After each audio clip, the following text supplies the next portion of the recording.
Waste good food on you? That's amusing, my sister, Betrayal, sneered, loudly, right in front of her guests. The servers froze mid-step, champagne bottles hovering in their hands. The table beside us went completely silent.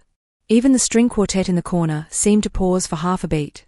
I blinked, stunned for a moment, my heart hammering against my ribs. This was my sister's wedding day. Surely she didn't just say that to me in front of everyone.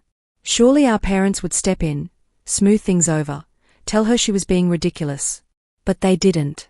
Instead, my dad cleared his throat and muttered, "Well, maybe she should go.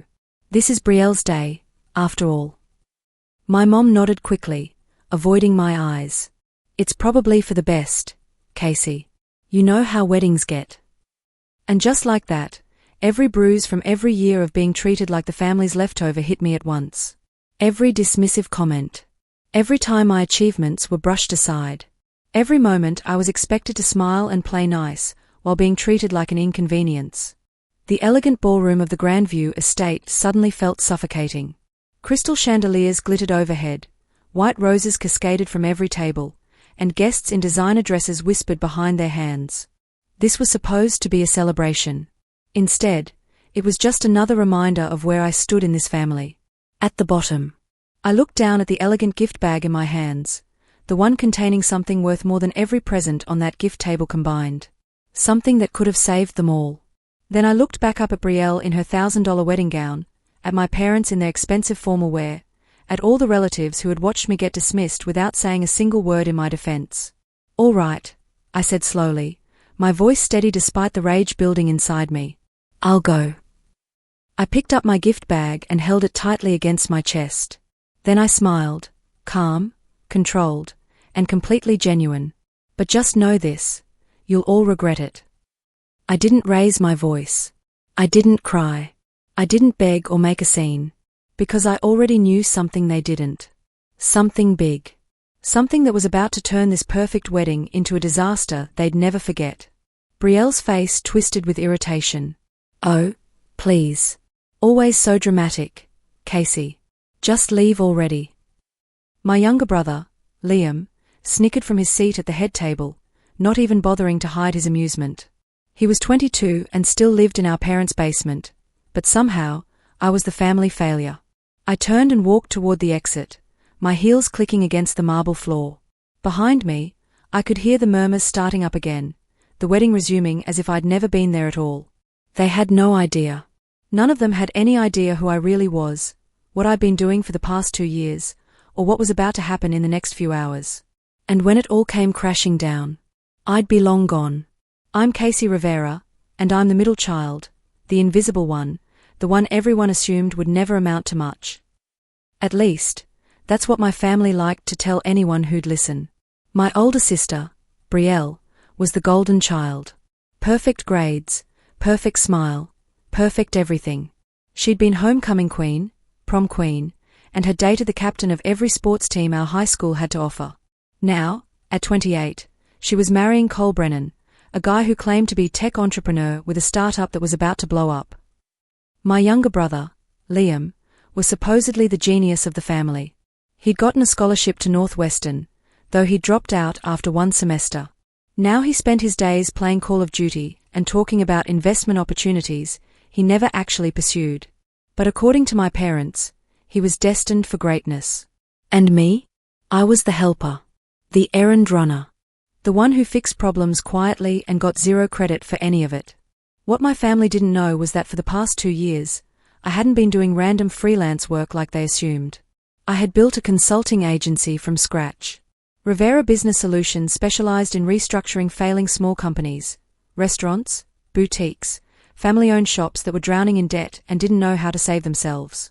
It started as a side project, while I was working a dead-end administrative job. Then word spread. Then I got a call from a CEO in Chicago. Then another from a franchise owner in Detroit. Now I quietly handled accounts worth more than my entire family had earned in the last decade, combined. My client list included a chain of Italian restaurants, 2 automotive repair franchises, and a luxury spa resort in Lake Geneva. Last month alone, I'd billed $87,000. But I never told my family any of this. Why? Because the moment they discovered any success I had, they twisted it into something ugly. When I got promoted at my old job, Betrayal said I probably slept with the boss. When I bought my first car, a used Honda Civic, Liam asked if I'd gotten it from a loan shark. When I moved into my own apartment, my mom said it was sad that I was living alone at 26. They couldn't celebrate me. They couldn't be happy for me. So I stopped trying to make them proud. I stayed silent, kept my head down, and built an empire they knew nothing about. And silence, I learned, is a powerful weapon when people underestimate you. The wedding disaster started 3 months ago when Betrayal got engaged. I'd congratulated her with genuine happiness. I even offered to help with planning, florals, catering, vendor negotiations. I'm good at that stuff. Instead of appreciating it, she cut me out of every major decision. She made a group chat with her bridesmaids and our cousin, Nora. They planned everything without me. I only found out about the bridal shower 2 days before it happened, and only because Nora accidentally mentioned it at Sunday dinner. "Oh, Casey, you're still coming, right?" she'd asked innocently. Betrayal's face had gone tight. "I mean, if you want to. It's pretty small." It wasn't small. 30 women showed up. I brought a gift anyway. I smiled. I played nice. But what hurt most wasn't the exclusion. It was the way my parents went along with it. "If you want to stay out of drama, just let them handle it," my mom had said when I asked why I wasn't included in planning. Translation: you're not important enough anyway. So when I arrived at the Grandview estate for the wedding and found my name missing from the seating chart, I wasn't surprised. What shocked me was discovering they'd assigned me to a table behind the kitchen doors, literally in a corner where no one could see me, next to the catering staff supply closet. And then came Betrayal's insult. "Waste good food on you? That's amusing." That was the moment everything changed. The entire morning leading up to the wedding, something had felt off. I couldn't explain it. I'm not psychic. I don't have some magical intuition like characters in movies. But years of being overlooked had trained me to observe patterns, to notice things other people missed. And I'd been noticing things about Cole Brennan all weekend. During the rehearsal dinner on Friday night at Lucia's, an upscale Italian restaurant downtown, Cole had been tense. Not normal groom jitters tense. He kept checking his phone every few minutes, his jaw clenched tight. When someone asked about his startup, he'd given vague answers and changed the subject fast. His best man, a guy named Troy Kensington, had been even worse. Pale, sweaty, constantly excusing himself to take calls in the hallway. And then there was the thing that really bothered me. Betrayal had no access to any of the wedding accounts. Not the venue contract. Not the catering invoice. Not even the password to the wedding website. "Cole's handling everything," she'd said cheerfully when I asked about it Friday night. "He said it's better that way. Less stressful for me." A knot had formed in my stomach right then. Because in my line of work, I'd seen this before. When one person controls all the finances in a relationship, it's usually not because they're being helpful. It's because they're hiding something. I'd watched Cole at dinner, the way he'd barely touched his $50 steak, the way he'd snapped at the waiter over nothing. I'd noticed how he'd pulled Troy aside twice, whispering urgently. And I'd noticed the look on Troy's face. Guilt. That morning, while getting ready at the hotel, I'd done something I probably shouldn't have. I'd looked up Cole's startup. He bragged constantly about it, Tech Vista Solutions, a company that supposedly developed AI software for small businesses. He told everyone at the rehearsal dinner that they were closing a series of funding round, and that he'd be a millionaire by next year. Except when I searched the Illinois Business Registry, Tech Vista Solutions had been officially dissolved 6 months ago. I'd searched deeper. Bankruptcy filing, debt collection notices, and a lawsuit from an investor named Arthur Pemberton claiming Cole had misappropriated funds and disappeared. My chest had tightened. Cole wasn't a tech visionary. He was broke. Worse than broke, he was a con artist. And he was marrying my sister for a reason. I'd sat there in my hotel room, staring at my laptop screen, my mind racing. Should I tell Betrayal? Would she even believe me? Our relationship was so strained that she'd probably accuse me of being jealous, of trying to ruin her big day. I'd decided to wait. To watch. To see if I was wrong. But deep down, I knew I wasn't. And when I arrived at the wedding and Brielle told me to leave, when my parents chose her over me once again, something inside me shifted. I'd tried to help them. I'd tried to be the good daughter, the supportive sister, and they'd thrown it back in my face.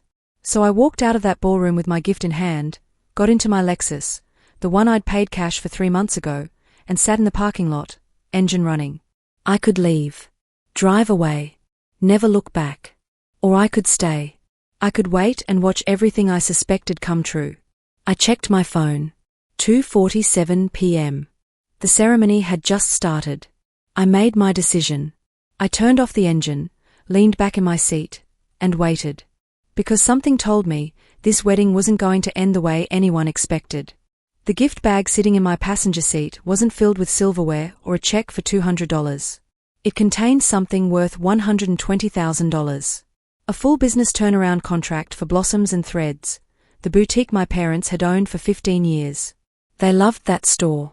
It had been my mom's dream since she was young, a place that sold handmade clothing, artisan jewelry, and home decor. For years, it had done well. But lately, things had gone downhill. Sales were down 40%. Rent was 3 months overdue.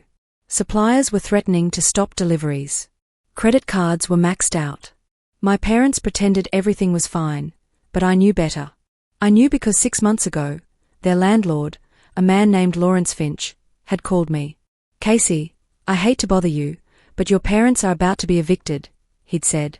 "I like them, I really do, but I can't keep letting this slide."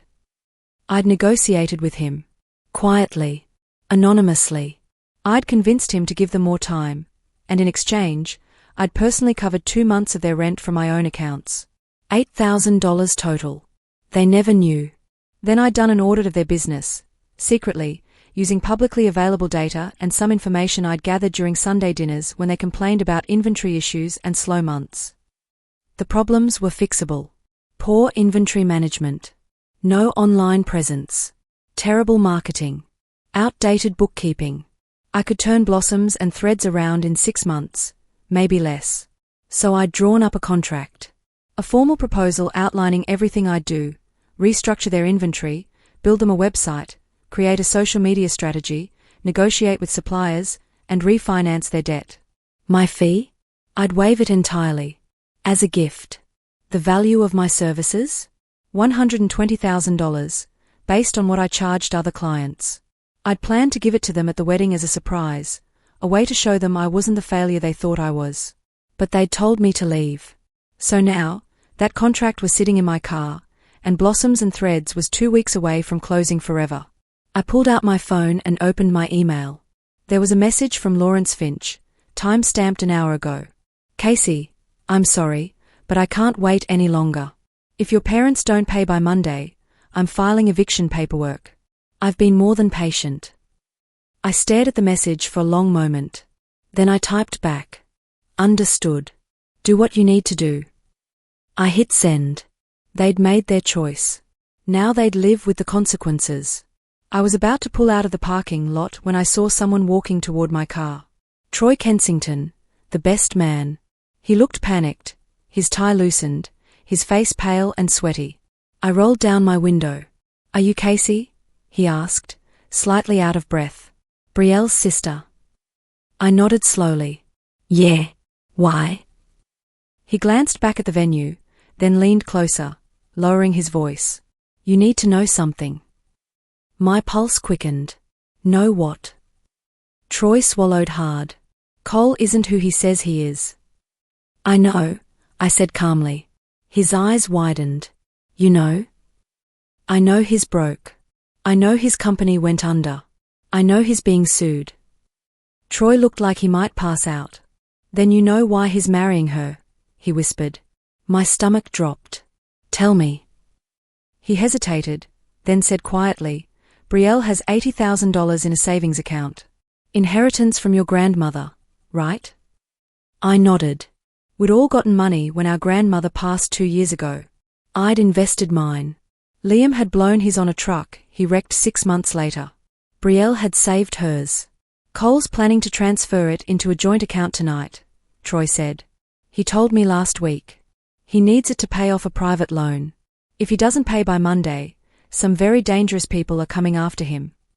My hands tightened on the steering wheel. And you helped him? I didn't want to, Troy said desperately. He's my cousin. He said he'd pay her back. He swore. He's lying, I said flatly. Troy's face crumbled. I know. For a moment, we just sat there in silence. Then I asked, why are you telling me this? Because she's your sister, he said. And because I can't let this happen. I studied his face. He looked genuinely remorseful. What do you want me to do? I asked. Stop him, Troy said. Please. Before it's too late. I thought about Brielle's words. Waste good food on you? That's amusing. I thought about my parents choosing her over me, again. Then I looked back at Troy. I'll think about it, I said. And I rolled up my window. I didn't drive away. Instead, I walked back inside. Not to the ballroom, I wasn't welcome there. But to the lobby, where I could hear everything happening through the open double doors. The ceremony was in full swing. I could hear the officiant's voice, deep and formal, reciting the traditional vows. Do you, Cole Brennan, take Brielle Rivera to be your lawfully wedded wife? I do. Applause. And do you, Brielle Rivera, take Cole Brennan to be your lawfully wedded husband? I do. More applause. I stood there in the hallway, my heart pounding, my mind racing. I could still walk away. I could let this happen. But then I thought about what Troy had said. Cole was going to steal my sister's money tonight. And despite everything, despite the years of being overlooked, despite the insults, despite being treated like I didn't matter, I couldn't let that happen. Not because I owed Brielle anything, but because I wasn't the villain in this story. I pulled out my phone and typed a quick message to someone I'd worked with before, a private investigator named Claudia Reeves who specialized in financial fraud. Need info on Arthur Pemberton, the investor suing Cole Brennan. Is he in Chicago? Her response came 30 seconds later. He's in Naperville. Why? Can you get him to the Grandview estate in the next 10 minutes? It's urgent. That's a tall order, Casey. I'll pay double your usual rate. Give me the address. I sent it. Then I waited. Inside the ballroom, the officiant's voice rang out. If anyone objects to this union, speak now or forever hold your peace. Silence. I held my breath. And then, bang. The ballroom doors slammed open. A deep, furious voice thundered through the room. I object. Gasps erupted. The string quartet stopped playing mid-note. I stepped closer to the doorway and peeked inside. A tall man in an expensive suit was striding down the aisle, his face red with anger. Arthur Pemberton. Behind him were two other men, lawyers, by the look of their briefcases. Cole's face went white.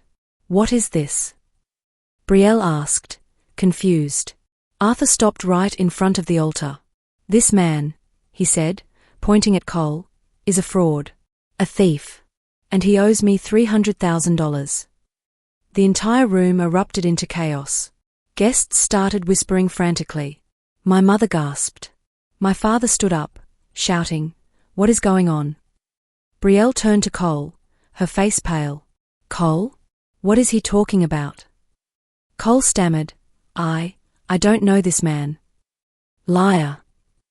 Arthur shouted. He pulled out a folder and slapped it onto the nearest table.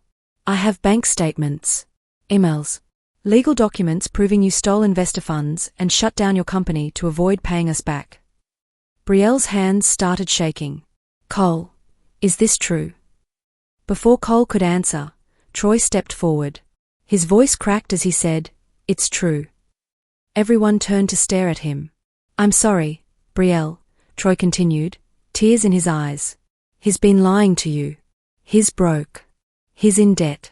And he was planning to take your savings tonight. Brielle's face crumpled. No, she whispered. I'm sorry, Troy said again. And then Brielle did something I'd never seen her do before. She slapped Cole across the face. Hard. The sound echoed through the ballroom. You bastard, she hissed. Cole tried to grab her arm, but Arthur's lawyers stepped between them. "Don't even think about it," one of them said coldly. Security arrived moments later, 2 large men in black suits who grabbed Cole by the arms. "Wait!" Cole shouted. "This is a misunderstanding. I can explain." But no one was listening. Brielle collapsed into a chair, sobbing, mascara streaming down her face. My mother fainted. My father started yelling at Arthur, demanding to know who he was. And I stood in the doorway, silent and calm, watching everything unfold exactly as I'd known it would. My warning had come true. It took 20 minutes for security to remove Cole from the venue. He screamed the entire way out, shouting about how this was all a mistake, how he loved Brielle, how everyone was lying. No one believed him. Arthur Pemberton stayed behind, calmly explaining to my parents, and the growing crowd of horrified guests, exactly who Cole was and what he'd done. Stolen investor money. Lied about his company's success. Racked up gambling debts in Atlantic City. The whole sordid story. Brielle sat at the head table, staring at nothing, her bouquet of white roses discarded on the floor. Nora and the other bridesmaids hovered around her, trying to offer comfort, but she wasn't responding. I stayed in the hallway, watching from a distance. Part of me felt vindicated. But another part, a small part one tried to ignore, felt something else. Pity. Because as much as Brielle had hurt me, she didn't deserve this. Then, just as I thought the disaster couldn't get any worse, the venue director appeared. His name was Mr. Callahan, a polished man in his 50s who ran the Grandview estate with military precision. He walked straight to my parents. "Mr. and Mrs. Rivera," he said, his voice tight. "We have a problem." My dad looked up, exhausted. "What now?" "The payment for the wedding hasn't cleared." My mother's face went pale. "What?" "The groom provided a credit card for the balance 2 weeks ago," Mr. Callahan explained. "We ran it this morning as standard procedure. It was declined. We tried reaching Mr. Brennan multiple times today, but he didn't answer." My father stood up slowly. "How much is the balance?" Mr. Callahan consulted his tablet. $58,900. The room went silent. My mother made a choking sound. My father's face turned red. 58. We can't." "I understand this is difficult," Mr. Callahan said, "but the contract is clear. The balance is due today." "But Cole was supposed to." "The contract is in your name, Mr. Rivera. You're legally responsible." My father looked like he might have a heart attack. Brielle started crying harder. And that's when I stepped forward. Every head turned toward me. "Casey," my mother whispered. I walked slowly into the ballroom, my heels clicking against the marble floor. Mr. Callahan looked at me. "Can I help you, miss?"